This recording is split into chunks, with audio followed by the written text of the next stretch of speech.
नमस्कार, मी Poonam. News अनकटच्या Pune connect मध्ये तुमचं सगळ्यांचं स्वागत करते. पाहूयात पुण्यातील काही महत्त्वाच्या घडामोडी.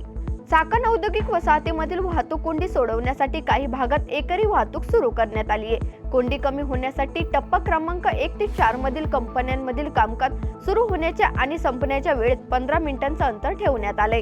त्यामुळे वाहतूक समस्या कमी होण्यास काही प्रमाणात मदत झाल्याचा दावा उद्योग मंत्री उदय सामंत यांनी केलाय. पुणे शहरातील पेठांमधील जुन्या वाड्यांच्या पुनर्विकासाला गती देण्यासाठी पुण्यासाठी विशेष धोरण राबवण्याची समिती स्थापन करण्याची मागणी कसब्याचे आमदार हेमंत रासने यांनी केली आहे. मुख्यमंत्री देवेंद्र फडणवीस यांच्याकडे त्यांनी केली आहे. याबाबत मुख्यमंत्री कार्यालयाकडून गृहनिर्माण आयुक्तांना कार्यवाही करण्याचे आदेशही देण्यात आलेत. राज्यातील शाळांमध्ये 1ली ते 9वीच्या वार्षिक परीक्षा संकलित चाचणी क्रमांक 2 यासाठी जाहीर केलेल्या वेळापत्रकाबाबतच्या शिक्षकांनी मांडलेल्या समस्यांच्या खोलात जाऊन आवश्यकतेनुसार उपाययोजना केल्या जातील, असं राज्य शैक्षणिक संशोधन आणि प्रशिक्षण परिषदेचे आयुक्त राहुल रेखावर यांनी शुक्रवारी स्पष्ट केलंय. स्वारगेट एसटी स्थानकातील बलात्कार प्रकरणातील आरोपी दत्तात्रय गाडेला तपासणीसाठी पुणे गुन्हे शाखेने 40 ते 50 पथक घेऊन काल गुन्हाट गावी केले होते. प्राथमिक तपासात गाडेंनी शेतात मोबाईल टाकल्याचं स्पष्ट झालंय.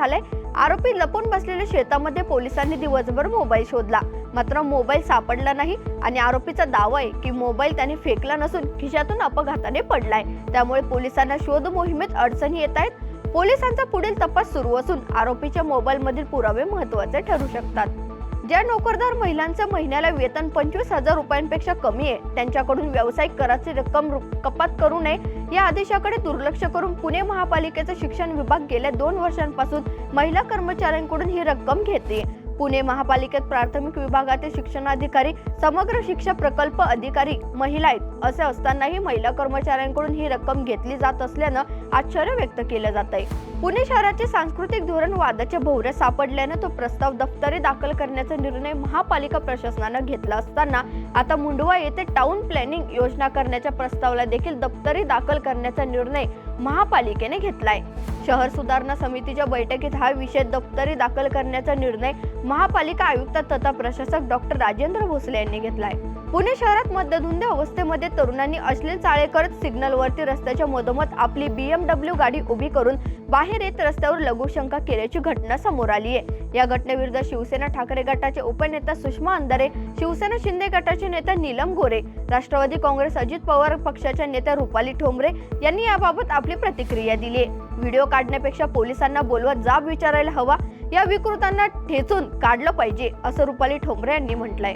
वीर नारी असलेले विजय सपकाळ यांच्या निवृत्त सैनिकांची पत्नी असलेल्या शारदा उंबरकर तसेच सध्या सेवा देत असलेल्या जवानांच्या पत्नी कल्याणी भोसले, मुक्ता चव्हाण यांची टूर गाईड म्हणून निवड करण्यात आली आहे. त्यासाठीचे प्रशिक्षण त्यांना देण्यात आले. त्यामुळे त्यांच्याकडून युद्ध स्मारक आणि संग्रहालयाला भेट देणारे पर्यटक, विद्यार्थी यांना स्वातंत्र्यपूर्व आणि स्वातंत्र्योत्तर काळातील युद्ध, लष्करी उपकरणं आणि लष्करांची कामगिरी याबाबत सविस्तर माहिती दिली जाते.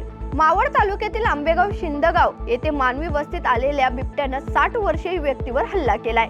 हल्ला झालेल्या व्यक्तीच्या मुलाने गावकऱ्याच्या मदतीनं बिबट्याला जेरबंद केलाय. त्यामध्ये 6 जण जखमी झालेत. ज्ञानेश्वर श्रीपती राजीवडे, भक्तेश्वर ज्ञानेश्वर राजीवडे, प्रवीण रामभाऊ राजीवडे, गफूर पापा शेख, बाळू राधू शिंदे, शत्रुघ्न रासकर अशी जखमींची नावं आहेत.